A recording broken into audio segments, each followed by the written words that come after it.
Okay, picking up where I left off. I don't know why I ended the last video with end video like a jerk. I think I was just getting tired. So I have this jit.gl.multiple system that is positioning and scaling video planes, right? And we can control the scale and the spread of that position. And right now it's in a 4x4x4 cube kind of array thing. And at the end of last video, I had, what did I have? I have the rollerblade. Let's do basketball. Classic basketball. Had the basketball. I had a video going into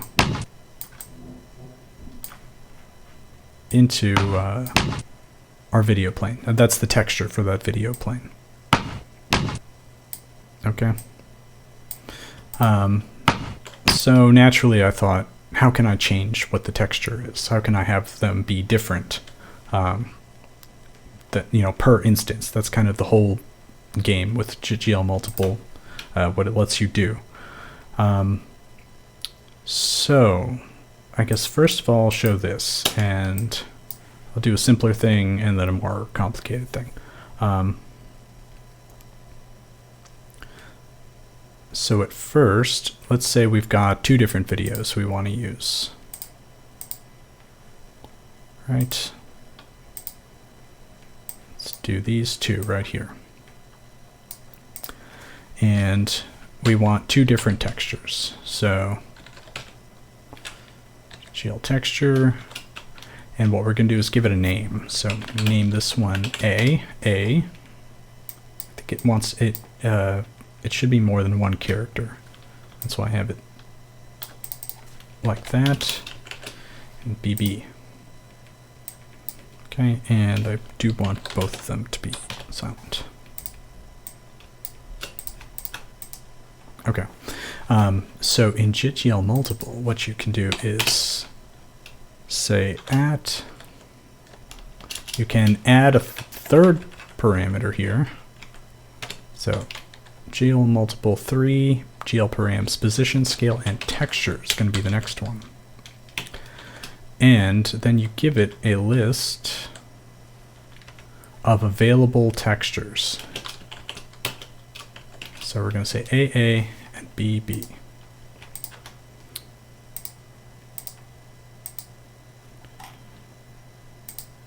Okay.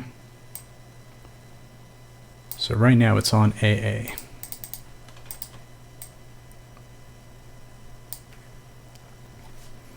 And the way you control that,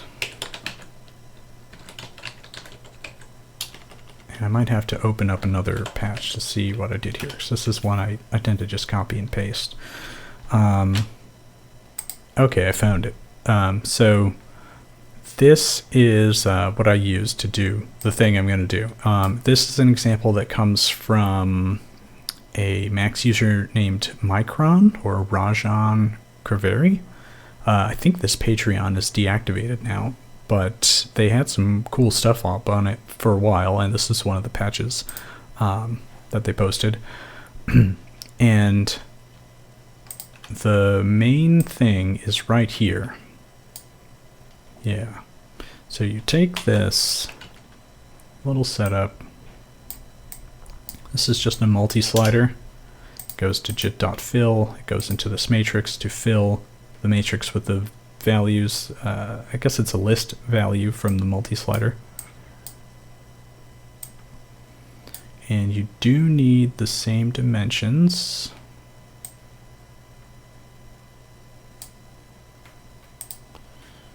And you want to load bang that.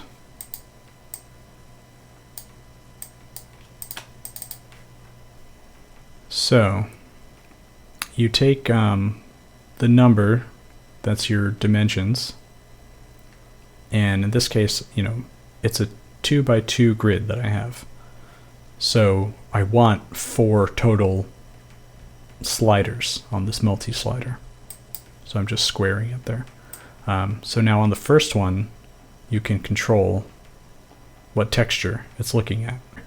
I'm using this number to set the dimensions of this matrix for the position and of this matrix for the scale. And I'm using just the number squared to set the size of this multi-slider. So right now this is 2, so this is 4. Jit.fill text is going to fill this matrix, which is named text. And it's one plane, it's type char, and then there are, well, here are the initial dimensions, but I changed those. So yeah, when you, the list that you get out of multi-slider, all right, you've got 1, 0, 0, 0. So this one is looking at texture 1, which in this case is BB, which is this video.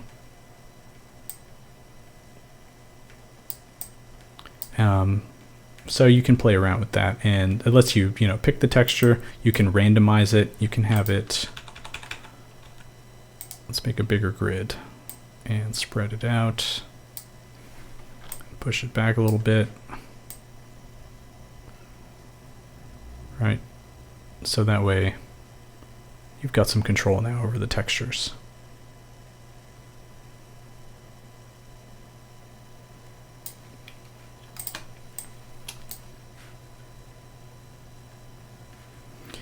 Now that's for a video.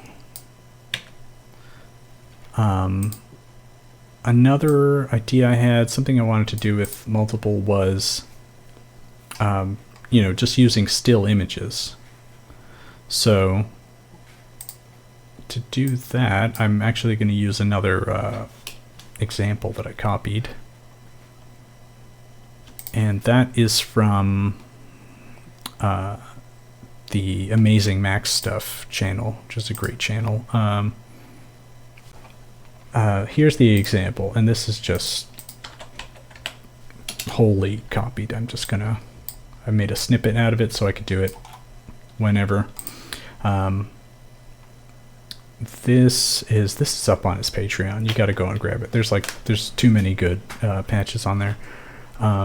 So I take a folder, and actually before I do that, so I've got just a folder with some PNGs in there, and you need to know the number that's in there.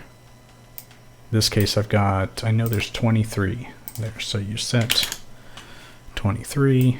I'm going to drop the folder in there. Takes a sec to load them. There we go. I don't think I had the jit.world running when I dropped that folder in. So that this patch lets you use texture set. You can drop a folder of images, and it'll set the internal textures of texture set, and lets you change those this way. So this is just a bunch of random like pictures off my phone.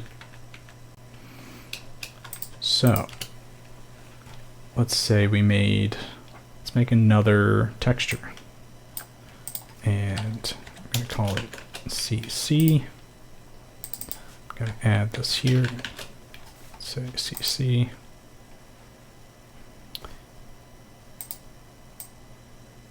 Let's see. So we've got our spread, we've got our scale still working.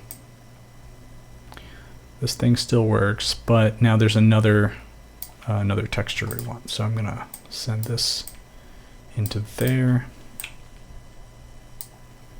Change this number, and there we go.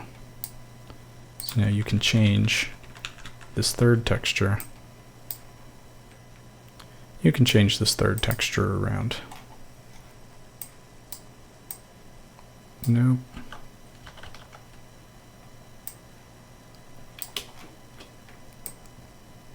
Okay, so that's pretty much everything I'm using jit.gl.multiple to do at this point. Control the position, the scale, the texture of stuff. I'll throw rotate in there sometimes. And you know, this is just one jit.gl.multiple that's in there, but if I wanted to say, let's make another one real quick. I'll do 2 params. I'll do scale and rotate. See. Okay, and I'm gonna have this one be a grid shape.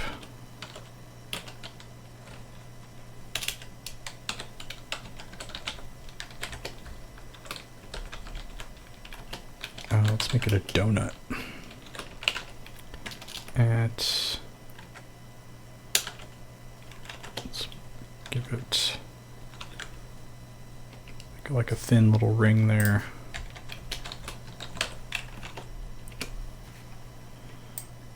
Okay. Let's connect you there. And now I need 2 matrices. I've got these random ones here from earlier. Let's take all these down.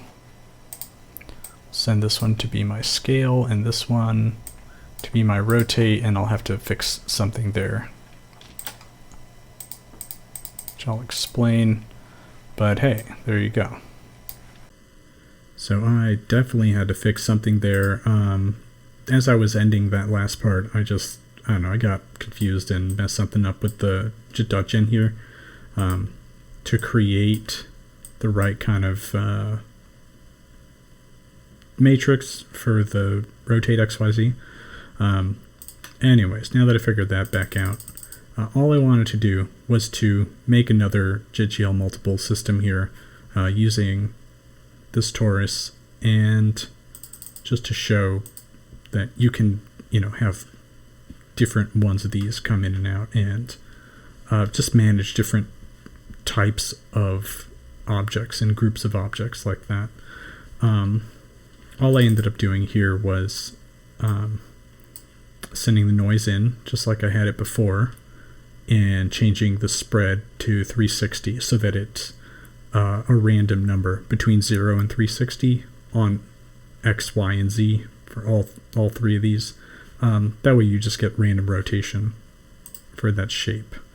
So I take out this for a sec. Right. Could change the range of the scale, the range of the rotation, although the rotation I'm leaving at 360. If you brought this number down, so let's say instead of 360 you made it 90. That's kind of hard to tell, but it's not going from 0 to 360 on all 3 axes. This is axes. Oh boy, this is a long one. All right, I'm gonna wrap it up here. Yeah, all this stuff kind of came into play with the next thing I'm going to talk about, which is this fully MIDI reactive jit.gl.multiple abusing kind of 3D sculpture weird thing patch. So I'll talk about that in a future video, and that's it for this one. End video.